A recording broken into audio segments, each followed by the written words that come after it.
3 oylik bolajonimizga bugun nechinchi kun antibiotik olganini? 5-kunida tomonlari qizarishi hali ketmagan, oylar aytayotdilar, kecha yo'tal cho'ta yo'q edi, yo'tal paydo bo'lib qoldi deb. Xudoga shukr, hozir ko'ryapmiz, o'pka bronxlari top-toza. Do etva ham o'pka bronxlari top-toza bo'lgan.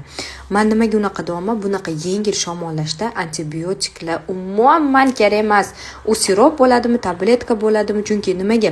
Bolani organizmi o'zi kurashishga qo'yib berish kerak. Ya'ni immunitetini ko'taradigan vitaminlar bersak ham bo'ladi o'shanaqa paytda. No, antibiotik berib o'zi kurashayotgan organizmi kurashtirmay qo'yishimiz ham mumkin. Havoni ko'ryapmiz, qanaqa ifloslanayotganligi, shuni hisobiga ham bolalarda yo'tal namoyon bo'lyapti. Tomog'idagi holati qizarishi ketmagan, hali bekorga antibiotik qizarishni to'xtatmagan. Ko'pchilik tomoq qizarganiga berishadi, o'pkasi o'tmasligiga